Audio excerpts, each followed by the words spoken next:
حویلی کے کشادہ دالان میں شام کے سائے گہرے ہو رہے تھے۔ مہرو حویلی کے صحن میں لگے چمیلی اور گلاب کے گملوں کو پائپ سے پانی دے رہی تھی۔ اس نے اپنے سر پر لال رنگ کا دوپٹہ لپیٹ رکھا تھا جو اس کے معصوم چہرے کو مزید نکھار رہا تھا۔ وہ ہلکی آواز میں کوئی گانا گنگناتے ہوئے پائپ سے پانی کا چھڑکاؤ مٹی پر کر رہی تھی، جس سے مٹی کی خوشبو پورے لان میں پھیل رہی تھی۔ وہ اپنے دھیان میں مست تھی کہ تبھی حویلی کے برآمدے سے سکندر باہر نکلا۔ سکندر نے سفید رنگ کا شلوار قمیض پہن رکھا تھا جس میں اس کی شخصیت کا باروپ اور سنجیدہ پن صاف جھلکتا تھا۔ ان کا چہرہ ہمیشہ کی طرح سپاٹ اور سنجیدہ تھا اور وہ فون پر کسی سے ضروری بات کرتا ہوا گاڑی کی طرف بڑھ رہا تھا۔ مہرو نے جیسے ہی اپنے کھڑوس سکندر لالا کو باہر آتے دیکھا، اس کی شرارتی آنکھوں میں ایک دم چمک ابھری۔ اس نے دانستہ طور پر پانی کے پائپ کا رخ اس طرف گھمایا جہاں سکندر کے قدم بڑھ رہے تھے تاکہ سڑک کی تھوڑی سی مٹی اڑ کر ان کے صاف جوتوں پر گرے، لیکن اس کی نادانی اور شرارت میں پائپ کا رخ تھوڑا اوپر ہو گیا اور پانی کی چند ٹھنڈی بوندیں سیدھی سکندر کے سفید کلف لگی قمیض کے دامن پر جا گری۔ سکندر کے قدم وہیں جم گئے اور انہوں نے فون کان سے ہٹا کر ایک دم غصے سے اپنی قمیض کو دیکھا جہاں پانی کے دھبے نمایاں ہو رہے تھے۔ کیا کر رہی ہو مہرو، تمہارا دھیان کہاں ہے؟ سکندر نے اپنی گرجدار اور تیکھی آواز میں چلاتے ہوئے کہا۔ اس کی آنکھوں میں غصے کی سرخی واضح تھی۔ وہ ویسے ہی مہرو کی اس بے فکری اور الڑ پن سے چڑھتا تھا اور اب اس کی سفید قمیض خراب ہو چکی تھی جس پر اس کا پارا ساتویں آسمان پر پہنچ گیا تھا۔ ارے سکندر لالا، آپ تو بلا وجہ غصہ کر رہے ہیں۔ شام کے وقت پودوں کو پانی دینا تو اچھی بات ہے نا، اور قمیض ہی تو ہے، پانی سے کون سا داغ لگتا ہے، ابھی ہوا چلے گی تو سوکھ جائے گی۔ مہرو نے پائپ کو ایک ہاتھ سے پکڑے ہوئے انتہائی معصومیت سے کندھے اچکائے اور اپنی خوبصورت بڑی بڑی آنکھیں گھما کر بتی سی نکالی۔ اس کے لہجے میں رتی برابر بھی خوف نہیں تھا، بلکہ وہ سکندر کو چڑھتے ہوئے دیکھ کر اندر ہی اندر بہت لطف اندوز ہو رہی تھی۔ تم کبھی سدھر نہیں سکتی مہرو، تمہاری یہ بچکانہ حرکتیں اب میرے صبر کا امتحان لے رہی ہیں۔ بندہ اس عمر میں تھوڑا سنجیدہ ہوتا ہے، لیکن تم ابھی تک 10 سال کی بچی بنی ہوئی ہو۔ سکندر نے تیکھے قدموں سے اس کی طرف بڑھتے ہوئے کہا۔ اس کا چہرہ غصے سے تپ رہا تھا۔ وہ مہرو کے بالکل قریب آ کر رک گیا اور اس کے چہرے پر جھک کر اسے گھورنے لگا۔ سکندر کے اتنے قریب آنے پر مہرو کی شرارتی ہنسی ایک دم اس کے لبوں پر ہی جم گئی اور اس کا دل لاشعوری طور پر اتنی زور سے دھڑکا کہ اسے لگا اس کی دھڑکن باہر سنائی دے رہی ہے۔ سکندر کا چوڑا اور مردانہ وجود اس کے سامنے ایک دیوار کی طرح کھڑا تھا جس سے اٹھنے والی سندل کی تیز خوشبو مہرو کے حواس کو معطل کرنے لگی تھی۔ اس نے جلدی سے پائپ کو نیچے کیا تاکہ پانی سکندر کے جوتوں پر نہ گرے۔ اب بول کیوں نہیں رہے؟ ابھی تو بہت زبان چل رہی تھی تمہاری، سکندر نے اپنے دھیمے اور تیکھے لہجے میں اس کی آنکھوں میں جھانکتے ہوئے کہا۔ اس کی اپنی سانسیں بھی اس وقت مہرو کی جوان اور معصوم قربت کی وجہ سے تھوڑی بے ربط ہو رہی تھی۔ وہ مہرو کی ان گہری آنکھوں کے سحر میں پل بھر کے لیے گمسا ہو گیا، لیکن اپنی مردانہ انا اور 15 سال کی عمر کے فرق کا خیال آتے ہی اس نے خود پر قابو پایا اور جھٹکے سے پیچھے ہٹ گیا۔ بس ٹھیک ہے لالا، آپ آئندہ آپ کے راستے میں پانی نہیں ڈالوں گی۔ آپ اتنے چڑچڑے کیوں رہتے ہیں؟ کبھی مسکرا بھی لیا کریں۔ مہرو نے اپنے دوپٹے کے پلو کو انگلی پر لپیٹتے ہوئے دھیمی آواز میں کہا۔ اس کا چہرہ حیا کی ہلکی سی سرخی سے دہک رہا تھا اور وہ اب سکندر کی نظروں کا سامنا کرنے سے کترا رہی تھی۔ مسکرانا ان لوگوں کا کام ہے جنہیں زندگی میں کوئی کام نہ ہو۔ میرے پاس تمہاری طرف فضول وقت نہیں ہے، اور اب جاؤ یہاں سے، بی جان تمہیں اندر پکار رہی ہیں۔ سکندر نے اپنی قمیض کے دامن کو جھاڑتے ہوئے خشک لہجے میں کہا اور بغیر پیچھے دیکھے تیزی سے حویلی کے بڑے گیٹ کی طرف بڑھ گیا۔ مہرو وہیں کھڑی پائپ ہاتھ میں پکڑے اسے دور جاتے ہوئے دیکھتی رہی۔ اس کا دل اب بھی معمول سے تیز دھڑک رہا تھا اور اسے سمجھ نہیں آ رہا تھا کہ جب بھی سکندر لالا اس کے قریب آتے ہیں تو اسے اپنے اندر ایک عجیب سی گھبراہٹ اور تپش کیوں محسوس ہونے لگتی ہے۔ وہ پائپ وہیں چھوڑ کر بھاگتی ہوئی حویلی کے اندرونی دالان کی طرف چلی گئی جہاں بی جان اپنے تخت پر بیٹھی پان کی گلوری بنا رہی تھی۔ آ گئی میری لاڈلی، کیا کر رہی تھی باہر جو اتنی دیر لگا دی؟ بی جان نے مہرو کو اندر آتے دیکھ کر محبت سے مسکراتے ہوئے پوچھا اور اسے اپنے پاس بیٹھنے کا اشارہ کیا۔ کچھ نہیں بی جان، بس وہ پودوں کو پانی دے رہی تھی کہ باہر چڑچڑے خان مل گئے اور بلا وجہ مجھ پر غصہ کرنے لگے۔ مہرو نے بی جان کی گھٹنوں پر اپنا سر رکھتے ہوئے لاڈ سے شکایت کی۔ اس کے لہجے میں اب بھی سکندر کے لیے ایک چلبلا سا شکوہ موجود تھا۔ ارے وہ سکندر ہے، بڑا ہے تم سے، اس کا احترام کیا کرو، اور ویسے بھی اب تو تم جوان ہو گئی ہو، تمہاری شادی کا وقت ہو گیا ہے۔ میں نے سوچا ہے کہ عید کے بعد تمہارا اور سکندر کا نکاح پڑھوا دوں۔ بی جان نے دھیمے سے اس کے سر پر ہاتھ پھیرتے ہوئے ایک بڑا دھماکہ کیا جس نے مہرو کے تن بدن میں ایک سنسنی دوڑا دی۔ بی جان، آپ سکندر لالا سے میری شادی کر کے ان پر ظلم کریں گی، مجھے تو ان پر ترس آ رہا ہے۔ مہرو نے یکدم اپنا سر اٹھایا اور شرارتی ہنسی ہنستے ہوئے بولی۔ اس کا دل اس فیصلے پر اندر سے خوش تھا، لیکن وہ اپنی شوخی کو دبا نہیں سکی۔ چپ کر پگلی، وہ تجھ سے بہت محبت کرتا ہے، بس اس کا مزاج تھوڑا سخت ہے، لیکن وہ تیرا بہت خیال رکھے گا۔ بی جان نے اس کے گال پر ہلکی سی چٹکی کاٹتے ہوئے کہا، اور مہرو ایک بار پھر حیا سے لال ہو کر اپنے سرخ دوپٹے میں اپنا چہرہ چھپانے لگی۔ اس کے ذہن میں اب بھی سکندر کا وہ روبدار اور تیکھا چہرہ گھوم رہا تھا جو اس کے دل کی دھڑکنوں کو بے قابو کر دیتا۔ حویلی میں بقرعید کی تیاریاں اپنے پورے عروج پر تھیں اور ہر طرف ایک گہما گہمی کا ماحول تھا۔ صحن کی صفائی سے لے کر باورچی خانے کے مسالوں تک ہر چیز کو ترتیب دی جا رہی تھی۔ مہرو اس بار عید کے لیے بے حد پرجوش تھی کیونکہ بی جان نے اس کے لیے خوبصورت گلابی رنگ کا عید کا جوڑا تیار کروایا تھا جس پر زری کا باریک کام ہوا تھا۔ مہرو کا دل تھا کہ وہ عید کے پہلے دن اس لباس کے ساتھ پنک رنگ کی چمکتی ہوئی کشمیری چوڑیاں پہنے جو اس کے گورے ہاتھوں پر خوب جچیں، لیکن حویلی کا کوئی بھی ملازم شہر جانے کے لیے فارغ نہیں تھا اور بی جان کی طبیعت بھی ناساز تھی۔ ایسے میں اس کے پاس صرف ایک ہی راستہ بچا تھا اور وہ راستہ سکندر خان کی منت سماجت کرنا تھا۔ سکندر ہمیشہ کی طرح صبح سویرے ناشتے کی میز پر بیٹھا اخبار پڑھنے میں مصروف تھا جب مہرو دھیمے قدموں سے چلتی ہوئی اس کے پاس آئی اور چائے کا کپ میز پر رکھتے ہوئے انتہائی لاڈلے انداز میں بولی، سکندر لالا، عید میں صرف 3 دن رہ گئے ہیں اور مجھے اپنے پنک سوٹ کے ساتھ کشمیری چوڑیاں لانی ہیں۔ آپ پلیز آج شہر سے واپسی پر میرے لیے وہ چوڑیاں لے آئیں گے نا؟ سکندر نے اخبار کو تھوڑا نیچے کیا اور اپنے مخصوص روکھے اور سپاٹ چہرے کے ساتھ مہرو کی طرف دیکھ کر سرد لہجے میں کہا، میرے پاس ان فضول کاموں کے لیے بالکل وقت نہیں۔ مہرو، شہر میں عید کی وجہ سے بہت رش ہے اور میرے آفس کے بہت سے ضروری کام ادھورے پڑے ہیں۔ تم اپنی یہ فرمائشیں اپنے پاس ہی رکھو۔ سکندر کا یہ ٹکا سا جواب سن کر مہرو نے اپنے لال ہونٹ سکیڑے اور پیر پٹکتے ہوئے وہاں سے چلی گئی، لیکن اس کے چنچل ذہن نے اتنی جلدی ہار ماننے کا فیصلہ نہیں کیا تھا۔ وہ جانتی تھی کہ سکندر خان کو سیدھی انگلی سے گھی نکالنا پسند نہیں ہے، اس لیے اب اسے کوئی دوسرا طریقہ اپنانا ہوگا۔ اگلی صبح حویلی میں ایک نیا ہنگامہ برپا تھا کیونکہ سکندر کو ایک انتہائی اہم میٹنگ کے لیے وقت پر آفس پہنچنا تھا اور اس کے پاس بالکل بھی وقت نہیں تھا۔ وہ اپنے کمرے سے باہر نکل کر دالان میں کھڑا چلاتا وہ ملازمین کو آواز دے رہا تھا، میری گاڑی کی چابی کہاں ہے؟ میں نے رات کو یہی میز پر رکھی تھی، کسی نے اسے ہاتھ لگایا ہے کیا؟ پورا گھر اس کی گرجدار آواز سے کانپ رہا تھا اور ملازمین ڈر کے مارے ادھر ادھر چابیاں ڈھونڈ رہے تھے، لیکن چابی جیسے ہوا میں غائب ہو چکی تھی۔ سکندر غصے سے لال پیلا ہو رہا تھا اور اس کی کلف لگی قمیص کی آستینیں اوپر چڑھی ہوئی تھی۔ تبھی مہرو انتہائی اطمینان سے چلتی ہوئی دالان کے نرم صوفے پر آ بیٹھی۔ اس کے سر پر وہی گلابی دوپٹہ تھا اور اس کے چہرے پر ایک فاتحانہ مسکراہٹ سجی ہوئی تھی۔ اس نے اپنے دائیں ہاتھ کو ہلکا سا جھٹکا دیا تو اس کے دوپٹے کے پلو میں بندھی گاڑی کی چابی چنک کر باہر آ گئی اور اس کی دھاتی آواز پورے دالان میں گونج گئی۔ سکندر کی تیز نسیں فوراً اس چابی پر پڑی اور اس کا پارا ایک دم چڑھا۔ وہ تیکھے قدموں سے چلتا ہوا مہرو کے بالکل سامنے آ کر کھڑا ہو گیا اور اپنی گہری آنکھوں کو سکیڑتے ہوئے انتہائی خوشیلے لہجے میں بولا، مہرو، یہ مذاق بند کرو اور میری چابی مجھے واپس دو، مجھے بہت دیر ہو رہی ہے۔ مہرو نے صوفے کی پشت سے ٹیک لگائی اور چابی کو اپنی مٹھی میں سختی سے دباتے ہوئے الٹا اسے چھیڑنے والے لہجے میں بولی، میں چابی ایسے تو بالکل نہیں دوں گی سکندر لالا، آپ نے کل میری بات اتنی آسانی سے ٹال دی تھی۔ اب میری شرط سن لیں، جب تک آپ شام کو واپسی پر میرے لیے پنک کشمیری چوڑیاں لانے کا پکا وعدہ نہیں کریں گے، یہ چابی میرے دوپٹے سے آزاد نہیں ہوگی۔ اب مرضی آپ کی ہے۔ سکندر نے گہرا سانس لیا اور اپنے غصے کو قابو کرنے کی کوشش کی، لیکن مہرو کی اس معصومانہ اور تیکھی ضد نے اس کے اندر کی مردانہ انا کو چیلنج کر دیا۔ وہ چابی چھیننے کے لیے ایک دم مہرو کے اوپر جھکا جس سے ان کے درمیان کا فاصلہ بالکل ختم ہو گیا۔ مہرو صوفے پر بالکل ساکت رہ گئی اور اس کی سانسیں یک دم سینے میں ہی جم گئی۔ سکندر کا چوڑا اور مضبوط وجود اس کے بالکل اوپر تھا اور اس کی تپتی ہوئی سانسیں مہرو کے گالوں کو چھو رہی تھی۔ سکندر نے اپنا ہاتھ بڑھا کر مہرو کی بند مٹھی کو کھولنے کی کوشش کی تو اس کی پورے مہرو کے انتہائی نرم اور نازک ہاتھ سے مس ہوئی۔ اس لمس کے ہوتے ہی دونوں کے وجود میں جیسے بجلی کا ایک تیکھا کرنٹ دوڑ گیا اور ان کے دلوں کی دھڑکنیں اتنی تیز ہوئیں کہ دالان کا سکوت ان دھڑکنوں کی زد میں آ گیا۔ مہرو کی جوان خوشبو نے سکندر کے حواس پر پل بھل کے لیے ایسا جادو کیا کہ وہ چابی چھیننا بھول کر اس کی بڑی بڑی خوبصورت آنکھوں میں کھو گیا، جن میں اس وقت شرارت کی جگہ ایک سحر انگیز شرمیلا پن ابھر آیا تھا۔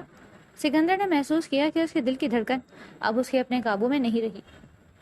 اس نے جلدی سے اپنے کانپتے ہاتھوں سے مہرو کی نرم انگلیوں کو کھول کر چابی اپنے قبضے میں لی اور ایک جھٹکے سے پیچھے ہٹ گیا۔ اس کا اپنا سانس بھی اس وقت پھولا ہوا تھا اور چہرہ تپ رہا تھا۔ وہ بنا کوئی دوسرا لفظ بولے یا پیچھے دیکھے ہانپتا ہوا تیزی سے حویلی کے گیٹ کی طرف بھاگ گیا، جبکہ مہرو صوفے پر بیٹھی اپنے اس ہاتھ کو دیکھ رہی تھی جہاں سکندر کے لمس کی گرمائش اب بھی موجود تھی اور اس کا دل اب بھی دیوانہ وار دھڑک رہا تھا۔ شام کے سائے حویلی کے دالان پر جیسے ہی گہرے ہوئے، مہرو کا اضطراب اور بے چینی بھی بڑھنے لگی۔ وہ بار بار دالان کے بڑے لکڑی کے دروازے کی طرف دیکھتی اور اپنے پنک سوٹ کی کڑھائی کو انگلیوں سے چھوتی جہاں اسے عید پر پہننے کے لیے پنک کشمیری چوڑیوں کی شدید چاہ تھی۔ اس کا دل کہتا تھا کہ صبح کی اس تیکھی مت بھیڑ کے بعد سکندر خان اس کی ضد کو خالی نہیں جانے دے گا اور عید کی خوشی میں اس کے لیے چوڑیاں ضرور لائے گا۔ گاڑی کے ہارن کی آواز سنتے ہی مہرو کے چہرے پر ایک دم بہار آ گئی اور وہ جلدی سے اپنے گلابی دوپٹے کو درست کرتی ہوئی برآمدے کی طرف بڑھی، جہاں سکندر گاڑی کا دروازہ بند کر کے تھکے ہوئے قدموں سے اندر داخل ہو رہا تھا۔ اس نے ہمیشہ کی طرح اپنے چہرے پر وہی سنجیدگی سجا رکھی تھی اور اس کے دونوں ہاتھ بالکل خالی تھے۔ مہرو نے جب اس کے خالی ہاتھوں کو دیکھا تو اس کے چہرے کی مسکراہٹ پل بھر میں غائب ہو گئی اور اس نے آگے بڑھ کر تیکھے لہجے میں پوچھا، سکندر لالا، آپ میرے لیے وہ پنک کشمیری چوڑیاں نہیں لائے کیا؟ میں تو صبح سے آپ کا انتظار کر رہی تھی، عید میں اب صرف 2 دن رہ گئے ہیں۔ سکندر نے اپنے بھاری قدم وہیں روکے اور مہرو کے معصوم اور پر امید چہرے کو گھورتے ہوئے انتہائی سرد اور سپاٹ لہجے میں جواب دیا، میں نے تم سے صبح ہی کہہ دیا تھا مہرو کہ میرے پاس تمہاری ان فضول فرمائشوں کے لیے بالکل وقت نہیں ہے، اور ویسے بھی عید پر چوڑیاں پہننا کوئی فرض نہیں جو اس کے لیے پورا گھر سر پر اٹھا رکھا ہے۔ تم اب جاؤ اور مجھے تنگ مت کرو۔ سکندر کا یہ روکھا اور بے پرواہ جواب مہرو کے دل پر کسی تیکھی چوٹ کی طرح لگا۔ اس کی شوخی پل بھر میں اداسی میں بدل گئی اور وہ بنا کچھ کہے وہاں سے الٹے قدموں اپنے کمرے کی طرف بھاگ گئی، جہاں اس نے بی جان کے کہنے پر کچھ دیر پہلے سکندر کے کمرے کی صفائی کا کام شروع کیا تاکہ اس کا دل بہل سکے۔ مہرو سکندر کے کمرے میں آئی تو اس کا دل اب بھی سکندر کے کھردرے رویے پر کوڑ رہا تھا۔ اس نے کمرے کی دھول صاف کرتے ہوئے جب میز پر بکھری فائلیں دیکھی تو انہیں ایک طرف ترتیب سے رکھا، لیکن اس دوران اس کی نظر وہاں پڑی ایک پرانی ڈائری اور اس کے اندر دبی سکندر کی پہلی بیوی کی تصویر پر پڑی، جو وقت گزرنے کے ساتھ پیلی پڑ چکی تھی۔ مہرو نے انتہائی معصومیت اور احترام کے ساتھ اس تصویر کو صاف کیا اور اسے دراز کے اندر ایک محفوظ کونے میں سجا دیا تاکہ وہ خراب نہ ہو۔ وہ نہیں جانتی تھی کہ اس کی یہ ہمدردی سکندر کے زخموں کو دوبارہ ہرا کر دے گی۔ سکندر جیسے ہی اپنے کمرے میں داخل ہوا اس کی نظر میز پر پڑی جہاں سے اس کی پہلی بیوی کی یادیں غائب تھیں۔ اس کا پارا ایک دم چڑھا اور ماضی کا سارا تو غصے کا ایک تیکھا طوفان بن کر اس کے چہرے پر پھیل گیا۔ وہ تیکھے قدموں سے دالان کی طرف بڑھا جہاں مہرو بی جان کے لیے پانی کا گلاس لے کر جا رہی تھی۔ سکندر نے چلاتے ہوئے اس کا راستہ روکا اور اس کا ہاتھ اتنی سختی سے پکڑا کہ پانی کا گلاس مہرو کے ہاتھ سے چھوٹ کر فرش پر گر گیا۔ تمہاری ہمت کیسے ہوئی مہرو میرے کمرے کی چیزوں کو ہاتھ لگانے کی اور میری درازوں کو ٹٹولنے کی؟ تم اپنے آپ کو سمجھتی کیا ہو؟ سکندر کی آواز میں غصے کی وہ تپش تھی جس نے پورے دالان کو اپنی لپیٹ میں لے لیا، لیکن اس غصے کے پیچھے ایک لاشعوری تڑپ بھی تھی جو مہرو کی قربت اور اس کے اندر پیدا کر رہی تھی۔ وہ اسے اپنے اتنے قریب دیکھ کر اور اس کے ہاتھ کے لمس کو محسوس کر کے اندر ہی اندر پگھل بھی رہی تھی اور اسی الجھن کے تحت اس پر چلا رہا تھا۔ مہرو کا چہرہ پل بھر میں بالکل سفید پڑ گیا اور اس کی بڑی بڑی خوبصورت آنکھوں میں درد اور صدمے کا ایک گہرا سمندر لہرانے لگا۔ اس نے تڑپ کر سکندر کی ان غصیلی آنکھوں میں دیکھا جہاں اس وقت صرف غصہ دکھائی دے رہا تھا، اور اس کے گالوں پر دیکھتے ہی دیکھتے موٹے موٹے آنسو بہنے لگے۔ میں نے تو بس کمرہ صاف کیا تھا سکندر لالا، اور بی جان کے کہنے پر تصویر کو دراز میں رکھا تھا، میرا کوئی گندا ارادہ نہیں تھا۔ آپ مجھ پر ہمیشہ ایسے کیوں چلاتے ہیں؟ کیا میں اتنی ہی بری ہوں آپ کی نظر میں؟ مہرو کی سسکتی ہوئی اور دھیمی آواز سے سکندر کے غضبناک وجود کو سیکنڈوں میں بالکل ساکت کر دیا۔ اس کے گالوں پر بہتے وہ موٹے موٹے آنسو سکندر کے دل پر تپتے ہوئے کوئلوں کی طرح گرے اور اس کی مردانہ انا کا سارا غبار ایک دم ہوا ہو گیا۔ اس سے پہلی بار احساس ہوا کہ اس نے غصے کی آڑ میں اس معصوم لڑکی کے دل کو پوری طرح زخمی کر دیا تھا۔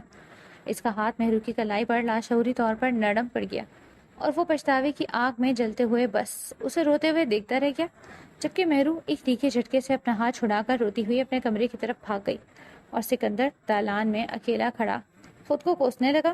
اس نے اپنے اندر کے طوفان کا غصہ اس معصوم دوشیزہ پر کیوں نکالا؟ رات بھر سکندر کے کمرے میں عجیب سی بے چینی پھیلی رہی۔ وہ بستر پر لیٹ کر بار بار کروٹیں بدلتا رہا، لیکن اس کی بند آنکھوں کے سامنے مہرو کا وہ روتا ہوا چہرہ اور گالوں پر بہتے وہ موٹے موٹے آنسو بار بار آ کر اس کے دل کو مٹھی میں جکڑ لیتے۔ اسے اپنے کیے پر شدید ندامت تھی، لیکن اس کا مردانہ غرور اسے زبان سے معافی مانگنے کی اجازت نہیں دے رہا تھا۔ اگلے دن صبح سویرے وہ بنا کسی کو بتائے گاڑی لے کر شہر کی طرف نکل گیا۔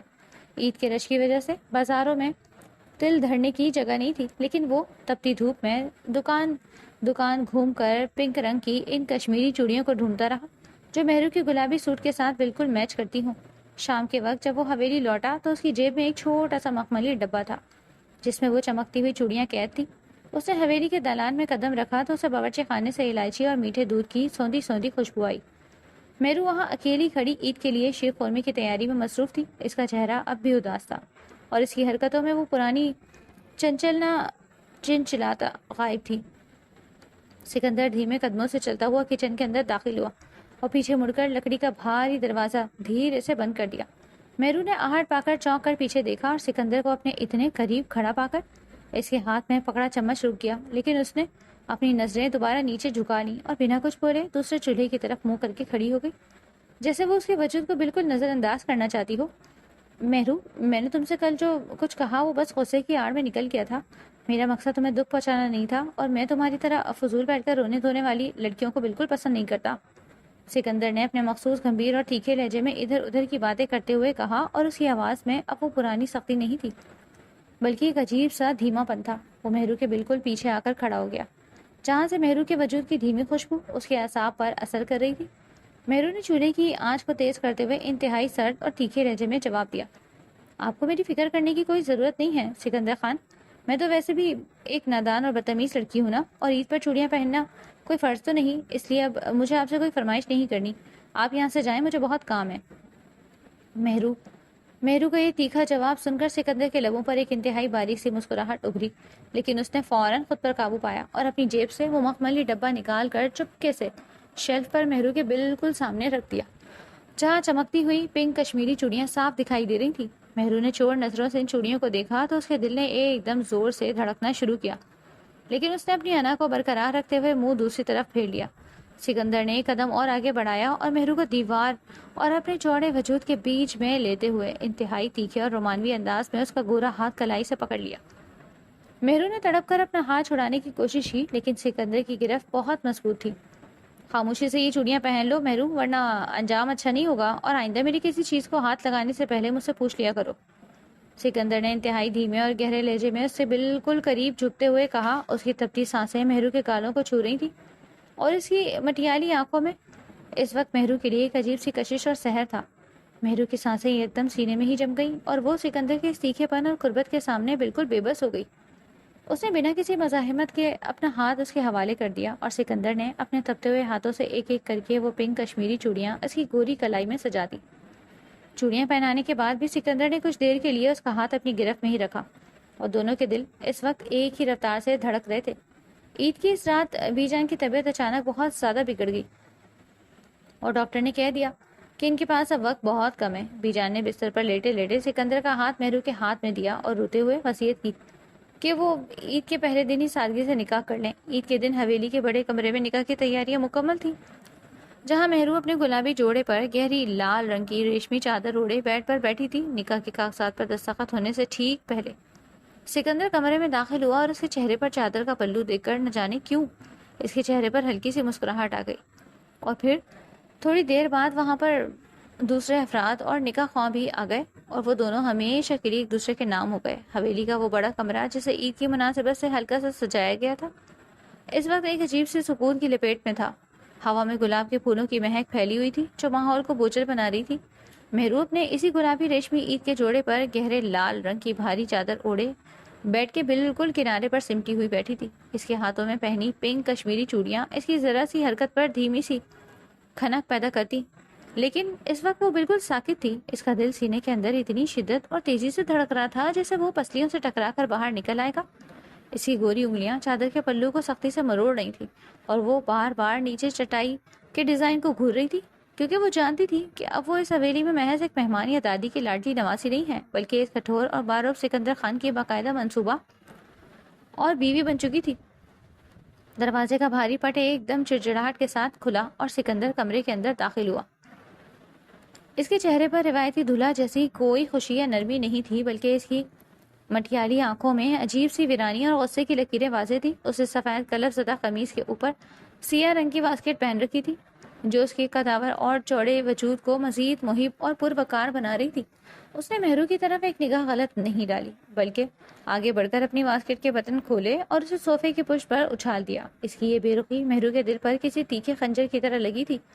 وہ کھڑکی کے پاس جا کر کھڑا ہو گیا جہاں سے باہر اندھیری رات اور درختوں کے ہیولے دکھائی دے رہے تھے۔ اس نے ایک گہری سانس لیا جو کمرے کے سکوت میں صاف سنائی دیا، اور پھر اپنے اسی گمبھیر اور کردرے لہجے میں بولا، مہرو یہ چادر اپنے چہرے سے ہٹا دو اور میری بات غور سے سنو، کیونکہ میں بار بار ایک ہی بات دہرانے کا عادی نہیں ہوں اور نہ ہی میرے پاس ایک ناٹک کے لیے فالتو ٹائم ہے۔ مہرو نے لرزتے ہوئے ہاتھوں سے اپنی لال چادر کا پلو پیچھے سرکایا تو اس کا حیا سے دمکتا ہوا اور آنسوؤں سے نم چہرہ سامنے آیا۔ اس کی بڑی بڑی آنکھوں میں خوف اور خودداری کی ایک عجیب سی جنگ چل رہی تھی۔ اس نے سکندر کے چوڑے کندھوں کو دیکھا جو اس کی طرف پیٹ کیے کھڑا تھا۔ سکندر نے ایک تیکھے جھٹکے سے رخ موڑا اور صوفے کے پاس آ کر رک گیا۔ اس کا سپاٹ اور سنجیدہ چہرہ اس وقت تپ رہا تھا، جیسے وہ اپنے اندر کسی بہت بڑے طوفان کو دبا رہا ہو۔ تم یہ اچھی طرح جانتی ہو کہ یہ شادی کس حالات میں اور کس کی مرضی سے ہوئی ہے۔ ابی جان کی گرتی ہوئی سانسوں نے میرے ہاتھ باندھ دیے تھے، ورنہ میں کبھی بھی ایک 18 سالہ نادان لڑکی کو اپنی زندگی میں شامل کرنے کا گناہ نہ کرتا، جس کے لیے رشتوں کے معنی صرف ضد اور فرمائشیں پوری کروانا ہے۔ سکندر کے ان کھردرے اور تلخ جملوں نے مہرو کے اندر کے سارے رومانوی ارمانوں کو پل بھر میں راکھ کر دیا تھا۔ اس کا دل چاہا کہ وہ چلا کر کہے کہ وہ کوئی کھلونا نہیں ہے، لیکن اس کی زبان تالو سے چپک کر رہ گئی تھی۔ سکندر ایک دم اور آگے بڑھا اور اس کی مٹھیالی آنکھوں کو تپش مہرو کے پورے وجود کو اپنے حصار میں لینے گئی۔ میں تمہیں اس حویلی میں بی جان کی عزت اور اس گھر کی مالکن کا پورا احترام دوں گا، تمہیں کسی چیز کی کمی نہیں ہوگی، لیکن مجھ سے کسی اور چیز کی امید بالکل مت رکھنا۔ اس بیڈ پر تمہارا حق ضرور ہے، لیکن میرے دل پر اور میرے اس وجود پر صرف شمائلہ کا حق ہے اور ہمیشہ رہے گا۔ میں اپنی پہلی بیوی کو نہ کبھی بھول سکتا ہوں اور نہ ہی اس کی جگہ کسی اور کو دے سکتا ہوں، خاص کر تمہیں جو ابھی زندگی کے معنی بھی نہیں سمجھتی۔ سکندر کے منہ سے اپنی پہلی بیوی کا نام سن کر مہرو کے سینے میں ایک عجیب سی جلن اور تڑپ ابھری۔ اس کے دل کی دھڑکنیں اب غصے اور دکھ کے میرے جلے جذبات سے بے قابو ہو رہی تھی۔ اس نے اپنی گوری کلائیوں کو آپس میں بھینچا جس سے پنک کشمیری چوڑیاں زور سے کھنک رہی، اور اس نے اپنی سرخ آنکھیں اٹھا کر پہلی بار سکندر کی آنکھوں میں براہ راست جھانکا، جہاں پشیمانی اور کڑن کا ایک سمندر تھا۔ میں نے آپ سے کبھی کسی چیز کی بھیک نہیں مانگی سکندر خان، اگر آپ اپنے ماضی کے غم میں اتنے ہی بڑے الفا میل بنے پھرتے ہیں تو مجھے بھی آپ کے اس کٹھور وجود کی کوئی چاہ نہیں۔ میں ہی بی جان کے مان کے خاطر اس کمرے میں آئی ہوں اور اسی مان کے خاطر یہاں رہوں گی، لیکن آپ آئندہ مجھے اس طرح ذلیل کرنے کی کوشش مت کیجیے گا۔ مہرو کی آواز میں پہلی بار وہ شوخی نہیں تھی بلکہ ایک تیکھی اور زخمی شیرنی کا وقار تھا۔ اس کے تیکھے الفاظ نے سکندر کو پل بھر کے لیے حیرت میں ڈال دیا۔ اس نے کبھی نہیں سوچا تھا کہ یہ نادان اور الڑ لڑکی اس کے روب کے سامنے یوں تیکھے لہجے میں جواب دے گی۔ سکندر نے اپنی مٹھیاں سختی سے بند کی اور اس کے وجود سے اٹھنے والی تپش بتا رہی تھی کہ مہرو کا یہ جواب اس کی مردانہ انا کو بری طرح لگا۔ وہ بغیر کچھ بولے تیز قدموں سے چلتا ہوا کمرے کے دوسرے کونے میں بنے صوفے کی طرف بڑھ گیا اور وہیں اپنی قمیض کی آستینیں چڑھاتے ہوئے دراز ہو گیا۔ اس نے لائٹ بند کر دی اور کمرے میں ایک بار پھر وہی تاریک اور بوجھل خاموشی چھا گئی، جہاں دونوں کے دل بستر کے الگ الگ کونوں میں ایک دوسرے کی قربت اور فاصلے کی تپش میں لاشعوری طور پر تڑپ رہے تھے۔ اور عید کی وہ پہلی رات ان کے درمیان کھڑی خاموشی دیوار بن چکی تھی۔ عید کی دوسری رات حویلی کے در و دیوار پر عجیب سی اداسی اور بھوچل پن لے کر آئی تھی۔ سکندر خان اپنی زمینوں کے دیرینہ تنازع اور سرحد پار کے کچھ دشمنوں کی گڑبڑ کی وجہ سے دوپہر سے ہی شہر سے دور دیہاتی پنچایت میں گیا ہوا تھا، اور حویلی میں صرف بی جان، مہرو اور چند بوڑھے ملازم ہی موجود تھے۔ رات کے 11 بج چکے تھے، لیکن سکندر کے واپسی کا کوئی نام و نشان نہیں تھا۔ باہر خوب اندھیرا کالی رات تھی اور اچانک آسمان پر گہرے بادل نے گرج چمک کے ساتھ ڈیرے ڈال لیے تھے۔ تیز آندھی کے جھکڑ چل رہے تھے جس سے حویلی کے پرانے لکڑی کے دروازے اور کھڑکیاں پوری طرح بچ رہی تھیں، اور پھر اچانک پوری حویلی کی بجلی چلی گئی جس سے ہر طرف ہو کا عالم ہو گیا۔ مہرو اپنے کمرے میں اکیلی کھڑی کھڑکی کے پردے کے پیچھے سے باہر دلان کو دیکھ رہی تھی، جہاں تیز ہوا کی وجہ سے درختوں کے ہیولے کسی خوفناک سائے کی طرح جھول رہے تھے۔ تبھی بجلی چمکنے کے ایک تیکھے لمحے میں مہرو نے دیکھا کہ حویلی کے بیرونی لوہے کے گیٹ کے پاس 2-3 لمبے اور کمبل اوڑھے مسلح مرد کھڑے سرگوشیاں کر رہے تھے، اور ان کے ہاتھ میں بندوقوں کی نالیاں چمک رہی تھی۔ وہ خوفناک منظر دیکھ کر مہرو کا دل حلق میں آ گیا اور اس کے تیکھے نکوش پر پلاہٹ دوڑ گئی۔ اس کا پورا جسم خوف اور صدمے سے بری طرح کانپنے لگا۔ وہ اتنی ڈر گئی کہ اس کے حلق میں چیخ بھی نہ نکل سکی، اور وہ بھاگ کر بیڈ کے کونے میں دبک گئی۔ اس نے اپنے دونوں ہاتھ کانوں پر رکھ لیا اور رونے لگی، کیونکہ اس نے زندگی میں کبھی ایسا خوفناک منظر نہیں دیکھا تھا۔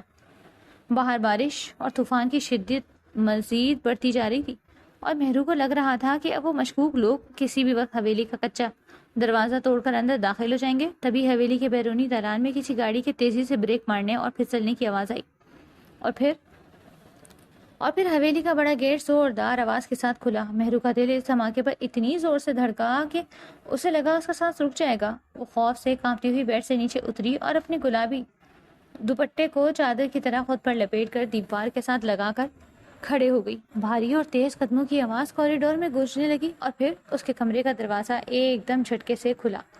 سکندر خان پسینے اور بارش کے پانی میں بری طرح شرابور ہاتھ میں اپنی شکاری بندوق تھامے اندر داخل ہوا۔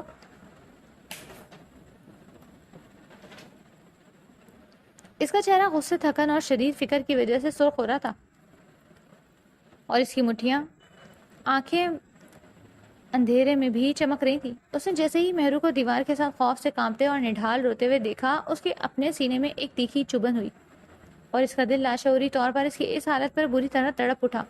وہ اپنی بندوق ایک طرف رکھ کر تیکھے قدموں سے چلتا ہوا مہرو کے بالکل قریب آیا اور اس کے دونوں نازک اور کانپتے ہوئے کندھوں کو اپنے مضبوط ہاتھوں کی گرفت میں لے کر اسے اپنی طرف متوجہ کیا۔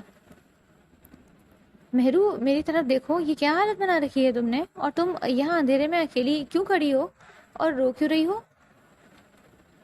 سکندر نے اپنی دھیمی لیکن انتہائی گمبھیر اور فکر مند لہجے میں پوچھا۔ اس کی آواز کی تھر تھراہٹ بتا رہی تھی کہ وہ مہرو کو اس حال میں دیکھ کر خود کتنا پریشان ہو چکا ہے۔ مہرو نے روتے ہوئے اپنی سرخ اور خوفزدہ آنکھیں اٹھا کر سکندر کے چوڑے وجود کو دیکھا اور لاشعوری طور پر اس کا بازو اپنے دونوں چھوٹے ہاتھوں سے سختی سے جکڑ لیا، جیسے اسے دنیا کا سب سے محفوظ سہارا مل گیا ہو، اور وہ سسکتے ہوئے بولی، سکندر لالا، باہر گیٹ کے پاس کچھ بندوقوں والے گندے لوگ کھڑے ہیں۔ مجھے بہت ڈر لگ رہا تھا، بجلی بھی چلی گئی اور آپ بھی گھر پر نہیں تھے، مجھے لگا وہ لوگ اندر آ جائیں گے۔ مہرو کے منہ سے ایک بار پھر لالا کا لفظ سن کر سکندر کا دل تڑپ اٹھا، لیکن اس وقت اس کی معصومیت اور خوف نے سکندر کے مردانہ انا اور غصے کو بالکل ختم کر دیا۔ اس نے مہرو کے کندھے پر اپنی گرفت کو مزید مضبوط، نرم اور مضبوط کیا اور اسے اپنے چوڑے سینے کے حصار کے قریب لاتے ہوئے انتہائی سنجیدہ اور تیکھے لہجے میں بولا، خاموش ہو جاؤ مہرو، اب میں واپس آ گیا ہوں اور میرے ہوتے ہوئے حویلی کی طرف کوئی آنکھ اٹھا کر بھی نہیں دیکھ سکتا۔ باہر میرے مسلح گارڈز پہرا دے رہے ہیں، اس لیے اب ڈرنے کی کوئی ضرورت نہیں، لیکن میری ایک بات کان کھول کر سن لو۔ سکندر نے اس کے چہرے کے قریب جھکتے ہوئے اپنی تپتی ہوئی سانسوں کے ساتھ کہا، جس سے مہرو کا دل ایک بار پھر خوف کے بجائے ایک عجب رومانوی تپش سے دھڑکنے لگا۔ آئندہ جب بھی میں گھر پر نہ ہوں، تمہیں اپنے کمرے کی تمام کھڑکیاں اور دروازے اندر سے سختی سے بند رکھنے ہیں اور باہر کیا ہو رہا ہے یہ دیکھنے کی بالکل ضرورت نہیں۔ تم ابھی ایک معصوم بچی ہو اور تمہیں ان چیزوں کا اندازہ نہیں ہے۔ اب خاموشی سے بیڈ پر جا کر لیٹ جاؤ۔ سکندر کا یہ حکم نما لیکن فکر سے بھرپور انداز مہرو کے دل کی دھڑکنوں کو ایک نیا رخ دے گیا۔ وہ خاموشی سے سر ہلا کر بیڈ کی طرف بڑھ گئی، جبکہ سکندر نے خود کھڑکی کے پاس جا کر پردے گرائے اور کمرے کے دروازے کو اندر سے لاک کر دیا۔ وہ صوفے پر بیٹھ کر اپنی بندوق صاف کرنے لگا، لیکن اس کی مٹھیالی نظریں بار بار بیڈ پر لیٹی اس معصوم دوشیزہ پر جا کر ٹھہر رہی تھیں، جس کا خوف اس آہستہ آہستہ دور ہو رہا تھا، اور وہ سکندر کی موجودگی میں خود کو بے حد محفوظ محسوس کر رہی تھی۔ اور اس طوفانی رات میں ان کے درمیان کا فاصلہ لاشعوری طور پر سمٹنے لگا۔ باہر رات کا اندھیرا اب اور بھی گہرا ہو چکا تھا اور بارش کی ننھی ننھی بوندیں حویلی کے تالان میں لگے پودوں پر گر کر ایک مسلسل اور دھیمی آواز پیدا کر رہی تھی۔ سرد ہوا کے جھونکے کمرے کی کھڑکیوں کے پردوں کو ہلکا ہلکا ہلا رہے تھے، جس سے ماحول میں ایک عجیب سی رومانوی ٹھنڈک گھل رہی تھی۔ لیکن اس ٹھنڈک کے برعکس مہرو کے وجود میں اس وقت تکلیف کی شدید تپش لہریں ہیں۔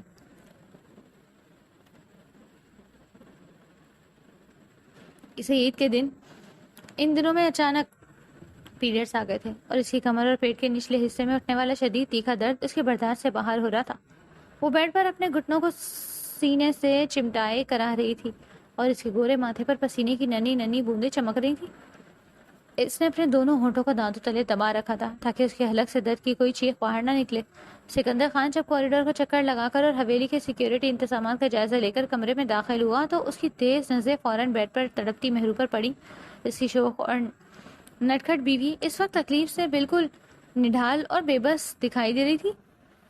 سکندر کے سینے میں ایک بار پھر وہی لاشعوری مروڑ اٹھا جو مہرو کی تکلیف دیکھ کر ہمیشہ سے بے چین کر دیتا تھا۔ وہ تمام دوریاں اور اپنا روایتی کھردرا پن بھول کر تیکھے قدموں سے چلتا ہوا بیڈ کے کنارے پر آ بیٹھا اور اپنا ایک گرم ہاتھ مہرو کے تپتے ہوئے ماتھے پر رکھ دیا۔ کیا ہوا ہے مہرو؟ تمہیں اتنی تکلیف کیوں ہو رہی ہے؟ مجھے بتاؤ، میں بھی ڈاکٹر کو فون کرتا ہوں۔ سکندر نے اپنی دھیمی اور حد سے زیادہ فکر مند لہجے میں پوچھا۔ اس کی مٹھیالی آنکھوں میں اس وقت مہرو کے لیے سچی تڑپ اور بے چینی صاف دکھائی دے رہی تھی۔ مہرو نے تکلیف کی شدت میں اپنی سوجی ہوئی سرخ آنکھیں کھولی اور سکندر کے بارور چہرے کو اپنے اتنے قریب پا کر اس کے دل کی دھڑکنیں تیز ہو گئی تھی۔ اس نے شرم اور لاڈ کے ملے جلے جذبات سے اپنی آواز کو بالکل دھیما کرتے ہوئے کہا، سکندر جی، مجھے بہت درد ہے، کمر پر ٹکور کر دیں پلیز، مجھ سے اب مزید بیٹھا بھی نہیں جا رہا۔ مہرو کے منہ سے نکلے ان معصومانہ اور تیکھے الفاظ نے سکندر کے اندر کی سخت گیر مرد کو پل بھر میں موم کر دیا۔ اس نے بنا کوئی سوال کیے کچن کا رخ کیا اور وہاں سے گرم پانی کی بوتل اور تولیہ لے کر واپس کمرے میں آ گیا۔ وہ دوبارہ بیڈ پر مہرو کے بالکل پاس بیٹھ گیا اور مہرو دھیمے سے کروٹ لے کر الٹی لیٹ گئی تاکہ وہ اس کی کمر پر ٹکور کر سکے۔ سکندر نے انتہائی دھیمے اور لرزتے ہوئے ہاتھوں سے مہرو کی ریشمی قمیص کو اس کی گوری پیٹھ سے تھوڑا سا ہٹایا تو مہرو کا انتہائی نرم اور گوری جسامت کا نکھار پیلی روشنی میں چمک اٹھا۔ اس جوان اور گداز جسم کا لمس جیسے ہی سکندر کے تپتے ہوئے ہاتھوں سے مس ہوا، اس کے وجود میں بجلی کا ایک تیکھا اور بے رحم کرنٹ دوڑ گیا۔ سکندر کے جذبات اب تیزی سے اس کے قابو سے باہر ہو رہے تھے اور اس کے اندر برسوں سے سویا ہوا مردانہ طوفان یکدم جاگ اٹھا۔ وہ مہرو کی نرم پیٹھ پر ہلکے ہاتھوں سے ٹکور کرنے لگا، لیکن اس کی مٹھیالی نظریں مہرو کے گداز وجود پر جمی ہوئی تھی اور اس کی سانسیں بے ربط ہو کر مہرو کے کانوں کے پاس گونج رہی تھی۔ مہرو نے سکندر کے لمس کی اس تپش کو اپنے پورے وجود میں اترتے ہوئے محسوس کیا اور اس کی اپنی سانسیں بھی یکدم سینے میں رک گئیں۔ سکندر نے گرم پانی کی بوتل ایک طرف اچھالی اور ایک فالحانہ تڑپ کے تحت مہرو کو اپنے چوڑے اور مضبوط ہاتھوں سے اپنی طرف سیدھا کیا۔ اس کا سپاٹ چہرہ اب سچی محبت اور تیکھے جنون کی شدت سے سرخ ہو رہا تھا۔ سنو، تمہارے پیریڈز کب ختم ہوں گے؟ یہ کہتا وہ اس کے لبوں پر سختی سے برسا کہ اس کی چیخیں نکلوا گیا۔ سکندر کے اس بے پناہ اور تیکھی قربت نے مہرو کو اندر تک لرزا کے رکھ دیا تھا۔ اس کے حلق سے نکلنے والی وہ دھیمی چیخ سکندر کے اپنے کانوں سے ٹکرائی تو اس کے ہوش یکدم بحال ہوئے۔ اس نے مہرو کی سسکتی ہوئی اور خوفزدہ آنکھوں کو دیکھا جو حیا اور حیرت سے پھیل چکی تھی۔ سکندر کا سارا وجود کانپنے لگا اور اس کے مردانہ انا اور خودداری نے اسے ایک جھٹکے سے پیچھے ہٹنے پر مجبور کر دیا۔ اس نے اپنی سانسوں کو قابو کرنے کی کوشش کی اور اس کا تپتا ہوا چہرہ بتا رہا تھا کہ وہ خود سے کتنی بڑی جنگ لڑ رہا ہے۔ وہ مہرو کے اس پاکیزہ اور نازک وجود پر اس کی مرضی اور اس تکلیف کی حالت میں زبردستی نہیں کرنا چاہتا تھا اور اسے مہرو کے پیریڈز کے ختم ہونے کا شدت سے انتظار تھا۔ اس نے ایک گہرا اور تڑپتا ہوا سانس لیا اور بغیر کوئی دوسرا لفظ بولے یا پیچھے دیکھے تیکھے قدموں سے چلتا ہوا کمرے کا دروازہ کھول کر باہر لان کی کالی اور سرد رات کی طرف نکل گیا، جہاں برسات کی ٹھنڈی ہوا اس کے اندر کے اس رومانوی طوفان کو پگھلانے کی کوشش کرنے لگی تھی، جبکہ مہرو بیڈ پر سمٹی ہوئی اپنے لبوں پر سکندر کے لمس کی تپش محسوس کر رہی تھی اور اس کا دل اب بھی اس الفا میل کی محبت کی شدت پر دیوانہ وار دھڑک رہا تھا اور وہ جان چکی تھی کہ سکندر اب اس کے عشق کے جال میں پوری طرح قید ہو چکا ہے۔ اگلی صبح حویلی کا ماحول رات کے طوفان کی طرح ہی بوجھل اور تناؤ سے بھرپور تھا۔ سکندر خان صبح سویرے ہی دالان میں کھڑا اپنے گارڈز کو بیرونی چوکیاں سنبھالنے کی ہدایت دے رہا تھا۔ اس کے چہرے پر رات کے واقعے کی پشیمانی اور مہرو کے لیے ایک عجیب سا دھیما لاڈ تھا، لیکن وہ اس کا اظہار نہیں کر پا رہا تھا۔ تبھی حویلی کا خاص کارندہ رحیم بخش ہانپتا ہوا دالان میں داخل ہوا اور اس کے چہرے کی ہوائیاں اڑی ہوئی تھیں۔ سکندر خان غضب ہو گیا، مخالف خاندان کے شیر شاہ اپنے 30 سے 40 مسلح بندوں کے ساتھ ہمارے بیرونی زمینوں پر قبضہ کر لیا ہے اور وہ لوگ بڑی گاڑیاں لے کر حویلی کے پیچھے راستے کی طرف بڑھ رہے ہیں۔ ان کے پاس خودکار ہتھیار ہیں اور ہمارے گارڈز ان کا راستہ روکنے میں ناکام ہو رہے ہیں۔ رحیم بخش یہ بات سن کر سکندر کا چہرہ غصے سے تپ اٹھا اور اس کا الفا میل والا جلال یکدم جاگ اٹھا۔ اس نے دیوار پر سجی 2 نیالی شکاری بندوق اتاری اور گولیوں کا بیلٹ اپنے چوڑے سینے پر کسا۔ مہرو جو تاران کی کچن کی دہلیز پر کھڑی یہ سب سن رہی تھی، خوف سے اس کا رنگ پیلا پڑ گیا۔ وہ بھاگتی ہوئی آئی اور سکندر کے کلف لگی قمیض کے دامن کو اپنے ہانپتے ہوئے ہاتھوں سے جکڑ لیا۔ اس کی آنکھوں میں التجا اور سچی فکر کا سمندر تھا۔ آپ باہر نہیں جائیں گے سکندر خان؟ وہ بہت زیادہ لوگ ہیں اور آپ اکیلے ان کا مقابلہ کیسے کریں گے؟ پلیز بھی جان کے لیے اور میرے لیے رک جائیں، مجھے بہت ڈر لگ رہا ہے، مہرو نے سسکتے ہوئے کہا۔ اس کی بڑی بڑی آنکھوں سے آنسو بہنے لگے تھے۔ سکندر نے ایک لمحے کے لیے اس کی کلائی کو اپنے پوتے تپتے ہوئے ہاتھ میں لیا اور اس کی آنکھوں میں جھانکتے ہوئے انتہائی گمبھیر اور تیکھے لہجے میں بولا، مہرو تم اب اس حویلی کی مالکن اور میری بیوی ہو، میرے سہاگ کو اتنی آسانی سے کچھ نہیں ہو سکتا۔ تم خاموشی سے اندر جاؤ اور اپنے کمرے کا دروازہ بند کر لو، جب تک میں واپسی نہ آؤں باہر مت نکلنا۔ سکندر نے اسے بازو سے پکڑ کر نرمی سے کمرے کی طرف دھکیلا اور دروازہ باہر سے بند کر دیا۔ ابھی سکندر دالان سے نکل کر بیرونی صحن کی طرف بڑھا ہی تھا کہ حویلی کا پچھلا بھاری لکڑی کا دروازہ ایک زوردار دھماکے اور فائرنگ کی گرج کے ساتھ ٹوٹ کر گر گیا۔ شیر شاہ کے 10-12 مسلح گنڈے اندھادھند فائرنگ کرتے ہوئے حویلی کے اندرونی دالان میں داخل ہو گئے۔ سکندر نے چستی کا مظاہرہ کرتے ہوئے ستون کی اوٹ لی اور فائرنگ شروع کر دی۔ 2 گنڈے اس کی گولی کا نشانہ بن کر وہیں ڈھیر ہو گئے، لیکن دشمنوں کی تعداد بہت زیادہ تھی اور وہ ہر طرف سے گولیاں برسا رہے تھے۔ فائرنگ کی آوازوں سے حویلی کے در و دیوار لرز اٹھے اور کمرے میں بند مہرو خوف سے بیڈ کی چادر منہ میں دبائے رونے لگی۔ سکندر بہادری سے لڑ رہا تھا، لیکن اچانک ایک گولی اس کے دائیں کندھے کو چھوتی ہوئی گزر گئی، جس سے خون کا فوارہ ابل پڑا اور اس کا توازن بگڑ گیا۔ اس سے پہلے کہ وہ سنبھلتا، 3-4 گنڈے اب ایک ساتھ اس پر جھپٹ پڑے اور انہوں نے بندوق کی کوندوں سے اس کے سر اور پیٹھ پر بے درو وار کیے۔ سکندر زخموں سے چور ہو کر فرش پر گر گیا اور اس کی بندوق دور جا گری۔ شیر شاہ نے وحشیانہ ہنسی ہنستے ہوئے اپنے بندوں کو اشارہ کیا، اس سکندر خان کا غرور خاک میں ملا دو اور اس کی جوان دلہن کو کمرے سے باہر کھینچ لاؤ تاکہ اسے پتہ چلے کہ ہم سے دشمنی کا انجام کیا ہوتا ہے۔ 2 گنڈوں نے مہرو کے کمرے کا دروازہ کلاڑی سے توڑا اور اندر گھس گئے۔ مہرو نے خوف سے چیختے ہوئے دیوار کے ساتھ لگنے کی کوشش کی، لیکن انہوں نے اس کا گلابی دوپٹہ کھینچا اور اس کے نازک بازو کو سختی سے جکڑ کر اسے گھسیٹتے ہوئے دالان میں لے کر آئے۔ مہرو کی دردناک چیخیں جب فرش پر نیم بے ہوش پڑی سکندر کے کانوں سے ٹکرائیں تو اس کے وجود میں جیسے ایک دم لاوا ابل پڑا۔ اس کی پاکیزہ بیوی کو کوئی غیر مرد ہاتھ لگا رہا تھا۔ یہ منظر اس کی غیرت اور اس کے عشق کے لیے موت سے بدتر تھا۔ اس کے وجود میں اچانک ایک وحشت، طاقت اور جوش بیدار تھا۔ وہ تمام زخموں اور درد کو بلا کر ایک زخمی شیر کی طرح فرش سے اٹھا اور ایک ہی جھٹکے سے شیر شاہ کے گلے پر اپنا مضبوط ہاتھ ڈال دیا۔ اس نے دوسرے ہاتھ سے قریبی گنڈے کی بندوق چھینی اور اس کے کندھے سے شیر شاہ کے جبڑے پر ایسا وار کیا کہ اس کے دانت ٹوٹ گئے۔ سکندر نے شیر شاہ کو ڈھال بناتے ہوئے دوسرے کنڈوں پر فائرنگ کر دی، جس سے مہرو کو جکڑے ہوئے دونوں بندے وہیں ڈھیر ہو گئے۔ مہرو جیسے ہی آزاد ہوئی وہ دیوانہ وار بھاگتی ہوئی سکندر کے چوڑے سینے سے جا لگی۔ اس کی گیلے سفید بال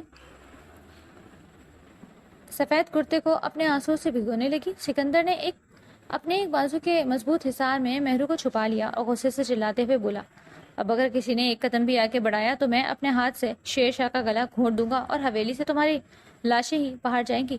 اپنے سردار کو موت کے منہ میں دیکھ کر باقی گنڈوں کے حوصلے پست ہو گئے اور اسی دوران پولیس کی گاڑیوں کے سائرن دور سے گونجنے لگے، جس پر وہ اپنے زخمی ساتھیوں کو لے کر وہاں سے بھاگ کھڑے ہوئے۔ خطرہ ٹلتے ہی سکندر کے ہاتھ سے بندوق چھوٹ گئی اور وہ نڈھال ہو کر فرش پر بیٹھ گیا۔ مہرو نے روتے ہوئے اس کے زخموں پر اپنے ہاتھ رکھے اور اس تیکھے منظر نے ان کے درمیان کی تمام دوریاں ہمیشہ کے لیے ختم کر دیں، کیونکہ مہرو اب جان چکی تھی کہ سکندر اس کی عزت اور محبت کے لیے اپنی جان بھی داؤ پر لگا سکتا ہے۔ حویلی پر منڈلاتے ہوئے شخص کے سیاہ بادل بالآخر چھٹ چکے تھے اور عید کے تیسرے دن کا سورج دالان میں اپنی دھیمی اور پرسکون روشنی پھیلا رہا تھا، لیکن حویلی کے اندرونی کمرے میں اب بھی ایک عجیب سا جذباتی تناؤ اور خاموشی پھیلی ہوئی تھی۔ سکندر خان کمرے کے بڑے لکڑی کے بیڈ پر نیم دراز لیٹا ہوا تھا۔ اس کے دائیں کندھے اور ماتھے پر سفید پٹیاں بندھی ہوئی تھی اور اس کا ہمیشہ کلف لگا رہنے والا سوٹ سفید کرتا اس وقت شکنوں سے بھرا اور کاندھے سے تھوڑا ہٹا ہوا تھا اور پھٹا ہوا تھا۔ اس کے چہرے کی وہ پرانی کٹھور اکڑ اب غائب تھی اور اس کی مٹیاری آنکھوں میں تھکن کے ساتھ ساتھ ایک گہرا پشیمان پن واضح تھا۔ مہرو بیڈ کے کنارے پر بیٹھی ایک چھوٹے سے برتن میں گرم پانی اور صاف سوتی کپڑا لیے انتہائی دھیمی ہاتھوں سے اس کے ماتھے پر لگی چوٹ کو صاف کر رہی تھی۔ اس کا وہ گلابی عید کا جوڑا اب بھی اس کے وجود پر سجا تھا اور اس کے ہاتھوں کی پنک کشمیری چوڑیاں اس کی ذرا سی حرکت پر دھیمی سی کھنک پیدا کرتی جو کمرے کے سکوت کو توڑ رہی تھی۔ مہرو کی بڑی بڑی خوبصورت آنکھوں میں اس وقت شرارت کا دور دور تک کوئی نام و نشان نہیں تھا، بلکہ ان میں صرف اور صرف سکندر کے لیے ایک سچی تڑپ، بے چینی اور بے پناہ فکر کا سمندر لہر آ رہا تھا۔ وہ بنا کچھ بولے انتہائی نرمی سے پٹی بدل رہی تھی، لیکن اس کے ہونٹ ہلکے ہلکے کانپ رہے تھے اور آنکھوں کے کنارے پر موٹے موٹے آنسو بہہ رہے تھے جو کسی بھی وقت بہنے کے لیے تیار تھے۔ سکندر خاموشی سے اس کے تیکھے اور معصوم چہرے کو دیکھ رہا تھا جو خوف اور دکھ کے اثر سے ابھی تک نکلا نہیں تھا۔ اسے اپنے سینے کے اندر ایک عجیب سی مروڑ محسوس ہو رہی تھی، کیونکہ وہ جانتا تھا کہ مہرو نے زندگی میں کبھی فائرنگ اور خون خرابہ نہیں دیکھا، لیکن کل اس کی غیرت اور اس کی عزت کی خاطر اس نے یہ سب اپنی آنکھوں سے دیکھا تھا۔ سکندر نے محسوس کیا کہ اس کے دل کے وہ کٹھور دروازے جو اللہ نے شفا کے لیے یاد میں ہمیشہ کے لیے بند رکھے تھے، وہ اس معصوم لڑکی کی محبت اور اس کی آنسوؤں کی تپش سے پگھل کر یکدم کھل چکے ہیں۔ اس نے اپنے بایاں مضبوط ہاتھ بڑھایا اور مہرو کے لرزتے ہوئے نازک ہاتھ کو اپنی گرفت میں لے لیا، جس سے مہرو کے ہاتھ کا چمچ برتن میں گر گیا اور اس نے چونک کر سکندر کی گہری مٹیالی آنکھوں میں دیکھا، جہاں اب کوئی غصہ یا روکھا پن نہیں تھا، بلکہ صرف ایک سچی اور تیکھی محبت کا اعتراف تھا۔ مہرو، اب بس بھی کر دو، تم کب تک اس طرح روتی رہو گی؟ دشمن جا چکے ہیں اور تمہارا شوہر تمہارے سامنے بالکل ٹھیک زندہ سلامت بیٹھا ہے، پھر یہ آنسو کس لیے ہیں؟ سکندر نے اپنے انتہائی گمبھیر اور دھیمے لہجے میں پوچھا۔ اس کی آواز میں اب وہ پرانا کھردرا پن بالکل نہیں تھا، بلکہ عجیب سی تڑپ اور نرمی تھی، جس نے مہرو کے دل کو اندر تک ہلا کر رکھ دیا۔ مہرو نے اپنے ہاتھ کو اس کی مضبوط گرفت سے چھڑانے کی کوشش کی، بلکہ اس کی آنکھوں میں تیرتے ہوئے وہ موٹے موٹے آنسو ایک دم اس کے گالوں پر بہہ نکلے اور وہ سسکتے ہوئے بولی، میں کیسے نہ روں سکندر خان؟ اگر کل آپ کو کچھ ہو جاتا تو میرا کیا بنتا؟ آپ نے اپنی جان کی بھی پرواہ نہیں کی اور ان گندے لوگوں کے سامنے اکیلے کھڑے ہو گئے۔ مجھے اپنی جان سے زیادہ آپ کی فکر تھی اور آپ کہتے ہیں کہ میں رونا بند کر دوں؟ مہرو کے ان معصومانہ اور سچے الفاظ نے سکندر کی مردانہ انا کو بالکل ختم کر دیا۔ اس نے مہرو کے ہاتھ کو اپنے اور بھی سختی سے بھینچا اور اسے اپنے چوڑے سینے کے اور قریب لاتے ہوئے انتہائی گہرے لہجے میں بولا، مجھے کچھ نہیں ہو سکتا مہرو، کیونکہ میرے پاس اب جینے کی ایک بہت بڑی وجہ موجود ہے۔ میں اب تک شمالے کے ماضی کے غم کی آڑ میں خود سے اور تم سے جھوٹ بول رہا تھا، لیکن کل جب ان گنڈوں نے تمہاری طرف دیکھا، ہاتھ بڑھایا، تو مجھے احساس ہوا کہ تم میری روح میں کتنی گہرائی تک اتر چکی ہو۔ اب اس دل پر اور اس وجود پر صرف تمہارا حق ہے۔ مہرو اور میں اپنے اس عشق کا اعتراف کرتے ہیں، اب بالکل نہیں ڈروں گا۔ سکندر کے منہ سے اپنے لیے اس بے پناہ محبت کا اعتراف سن کر مہرو کے دل کی دھڑکنیں ایک دم دیوانہ وار دھڑکنے لگی۔ اس کا چہرہ حیات اور خوشی کی تپش سے ایک دم سرخ ہو گیا اور وہ سکندر خفگی بھول گئی۔ اس نے اپنی نظریں جھکا لی اور اس کے ہاتھ کا دھیما لمس ان کے درمیان کے تمام فاصلوں کو ہمیشہ کے لیے مٹا گیا، اور عید کا وہ تیسرا دن ان کی نئی زندگی ایک بے حد خوبصورت اور یادگار آغاز بن گیا۔ کمرے کے اندر شام کی دھیمی اور سنہری دھوپ کھڑکی کے پردوں سے چھن کر فرش پر پھیل رہی تھی، جس سے ماحول میں ایک عجیب سا سحر انگیز اور رومانوی رنگ گھل رہا تھا۔ مہرو ابھی بیڈ کے کنارے بیٹھی ہوئی تھی اور اس کا ہاتھ سکندر کے مضبوط اور تپتے ہوئے ہاتھ کی گرفت میں تھا۔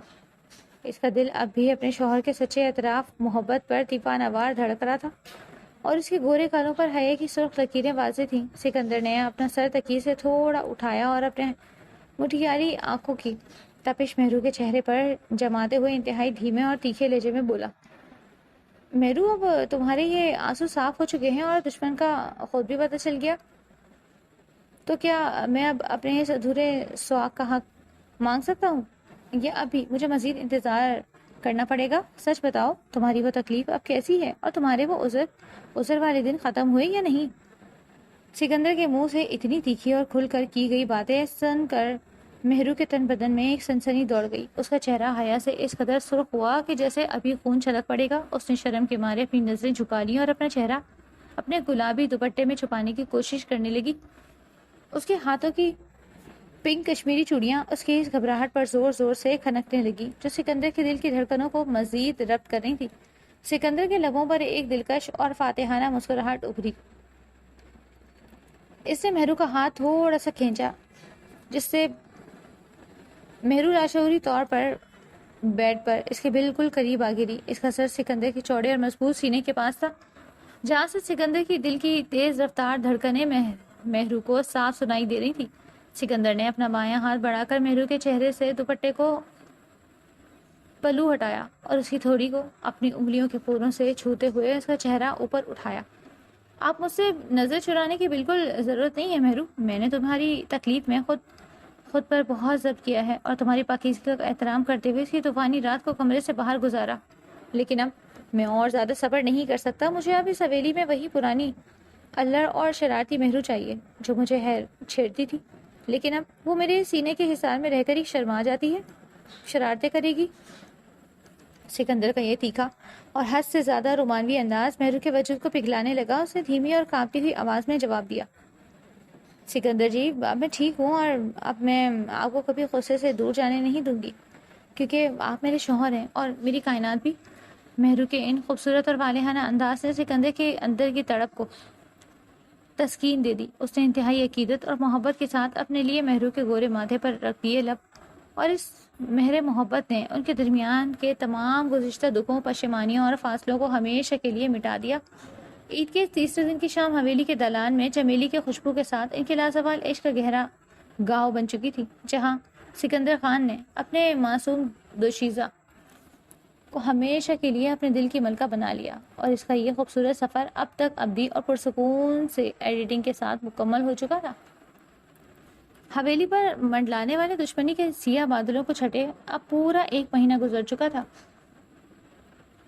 اور یہ 1 مہینہ سکندر اور مہرو کی زندگی کا سب سے خوبصورت، پرسکون اور محبت سے لبریز مہینہ ثابت ہوا۔ حویلی کے در و دیوار اب صرف خوشیوں اور محنت کے گپیوں سے گونج رہے تھے۔ جہاں جہاں کبھی سکندر کی خاموشی اور روکھا پن تھا، اب وہاں مہرو کا چنچل پن اور سکندر کا دھیما لاڈلا انداز ہنستا تھا۔ آج حویلی میں ایک عجیب سی گہما گہمی تھی، کیونکہ سکندر خان اپنی بیوی مہرو کو شہر کے ایک بہت بڑے شاپنگ مال اور ڈنر کے لیے لے کر جا رہے تھے، اور آج بالآخر اس کی عزت پوری ہونے والی تھی۔ وہ اپنے کمرے میں ڈریسنگ ٹیبل کے سامنے بیٹھی تیار ہو رہی تھی۔ اس نے اس بار گہرے فیروزی رنگ کا ریشمی سوٹ پہن رکھا تھا، جس پر چاندی کے تاروں کا نفیس کام ہوا تھا، اور اس نے اپنے بالوں کو کھلا چھوڑ دیا جو اس کے پیٹھ پر لہرا رہے تھے، اور اس کے چہرے پر حیا اور خوشی کا ایک عجیب سا نکھار تھا۔ اس نے وہی پنک کشمیری چوڑیاں اپنی کلائیوں میں سجا رکھی تھی جو سکندر نے اسے عید پر دی تھی۔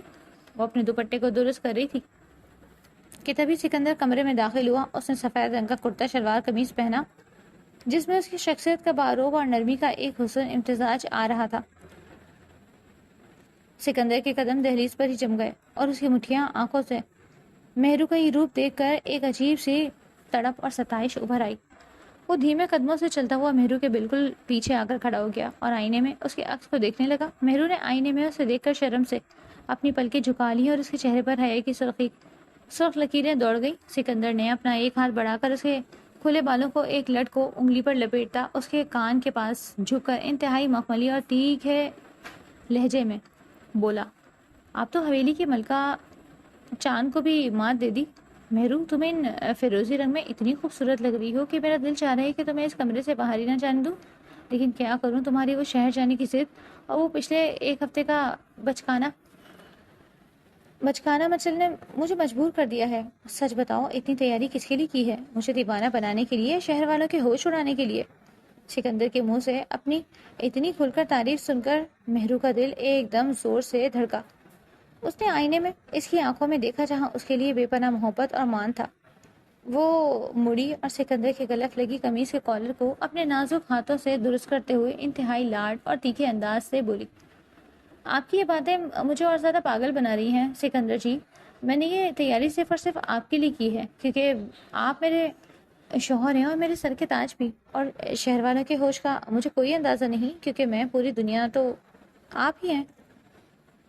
مہرو کے ان خوبصورت اور والہانہ الفاظ نے سکندر کے دل کی دھڑکنوں کو بے ربط کر دیا تھا۔ اس نے والہانہ تڑپ کے ساتھ اسے اپنی مضبوط باہوں کے حصار میں لے لیا اور اس کے ماتھے پر اپنے محبت اور مان کا ابدی بوسہ دیا۔ ان کے درمیان کا وہ لمحہ اس کے عشق کی انتہا کو چھو رہا تھا، جہاں خاموشی بھی بہت کچھ کہہ رہی تھی۔ اور تھوڑی دیر بعد وہ دونوں حویلی کے صحن سے گاڑی میں بیٹھے اور شہر کی طرف روانہ ہو گئے۔ گاڑی کے اندر کا ماحول بے حد رومانوی اور پرسکون تھا۔ ہلکی ہلکی موسیقی چل رہی تھی اور باہر شام کے سائے گہرے ہو رہے تھے۔ مہرو بار بار کھڑکی سے باہر دیکھتی اور اپنی خوشی کا اظہار کرتی۔ سکندر ایک ہاتھ سے ڈرائیونگ کر رہا تھا اور دوسرے ہاتھ سے مہرو کا ہاتھ تھامے ہوئے تھا۔ وہ بار بار اس کی طرف دیکھتا اور اس کے چہرے پر پھیلی خوشی کو دیکھ کر اپنے اندر ایک عجیب سی آسودگی محسوس کرتا۔ اس نے محسوس کیا کہ اس کے دل کے وہ کٹھور دروازے جو اس نے شمائلہ کی یاد میں ہمیشہ کے لیے بند کر رکھے تھے، وہ اس معصوم لڑکی کی محبت اور اس کی آنسوؤں کی تپش سے پگھل کر یکدم کھل چکے تھے، اور اب اس دل پر، اس وجود پر صرف مہرو کا حق تھا اور ہمیشہ رہے گا۔ ان کا یہ سفر اب ایک ابدی اور پرسکون ہیپی اینڈنگ کے ساتھ مکمل ہو چکا تھا۔